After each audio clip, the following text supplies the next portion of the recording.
മുഹമ്മദ് ഇസ്മായിൽ. ഞാൻ ഡിഗ്രി കഴിഞ്ഞ വിദ്യാർത്ഥിയാണ്. അപ്പോൾ ഞാൻ NSSൻ്റെ ലീഡറായി കണക്ക് വർക്ക് ചെയ്തിട്ടുള്ളതാണ്. അങ്ങനെ വർക്ക് ചെയ്യുമ്പോൾ നമുക്ക് കുറേ ക്യാമ്പുകളും മറ്റൊക്കെ കിട്ടും.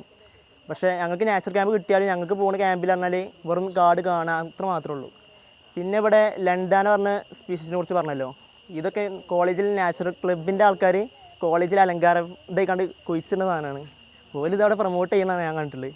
ഇവിടെ വന്നിട്ടാണ് ഇങ്ങനൊരു പ്രശ്നം ഇതിനുണ്ടെന്ന് ഞാൻ അറിയണത്. പിന്നെ എനിക്ക് തോന്നിയിട്ടുള്ളത് മോശമല്ല, ഈ പ്രൊജക്റ്റിലേക്കാളും ഇതിന് നമുക്ക് കുറേ തടസ്സങ്ങളുണ്ട്. ഇതിപ്പോൾ നമുക്കൊരു ചെറിയ ഏരിയ മാത്രമേ ഏറ്റെടുക്കാൻ കഴിയുന്നുള്ളൂ.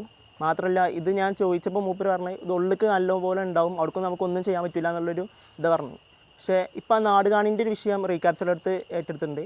അതെന്തായാലും ജനങ്ങൾക്ക് ഇങ്ങനൊരു അവയർനെസ്സും നമ്മളെല്ലാവരും ചെയ്താൽ കുറച്ചുകൂടി അതിന് എഫക്റ്റീവായി മാറ്റും. അതിലേറ്റവും കൂടുതൽ റീക്യാപ്ചർ എടുത്ത് ഉണ്ടാക്കാൻ കഴിയുന്നത് ഉറപ്പാണ്. കാരണം അതിലിങ്ങനെ നമുക്ക് തടയാൻ കഴിയാത്തൊരു എഫക്റ്റ് അവിടെ വരുന്നില്ല. നമ്മൾ പേഴ്സണലായി ചെയ്യുന്ന ഓരോ കാര്യങ്ങളാണ്, അല്ലാതെ ഈ പടർന്ന് പോകണില്ലല്ലോ, പ്ലാസ്റ്റിക് പെരുകണില്ലല്ലോ, നമ്മൾ കൊണ്ടുപോയിടുന്നല്ലേ ഉണ്ടാവുന്നുള്ളൂ. അപ്പോൾ അതൊരു നല്ല പ്രോജക്റ്റായിട്ട് എനിക്ക് തോന്നിയിട്ടുണ്ട്. പിന്നെ റീക്യാപ്ചർ എടുത്ത് അതെന്തായാലും വിജയിച്ച് കഴിഞ്ഞാൽ എന്തായാലും അതിനൊരു ഗ്രോത്ത് ഉറപ്പായിട്ടുണ്ടാവും. പിന്നെ ഈ ടീമിനെ എനിക്ക് ഭയങ്കര ഇഷ്ടപ്പെട്ടിട്ടുണ്ട്. കഴിഞ്ഞ വർഷം ഈ ക്യാമ്പ് കണ്ടാണ് ഞാൻ ഫോളോ ചെയ്തതും കമ്മ്യൂണിറ്റി കയറിയതൊക്കെ.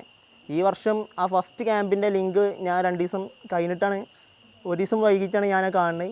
ഈ വർഷം പോകാൻ പറ്റിയില്ലെന്ന് വിഷമം ഉണ്ടായിരുന്നു. പിന്നെയാണ് സെക്കൻഡ് ഒരു ഡേയും കൂടി ഉണ്ട് കണ്ടപ്പോഴാണ് എനിക്ക് താല്പര്യം തോന്നിയതും ഞാൻ വേഗം കൊടുത്തതും.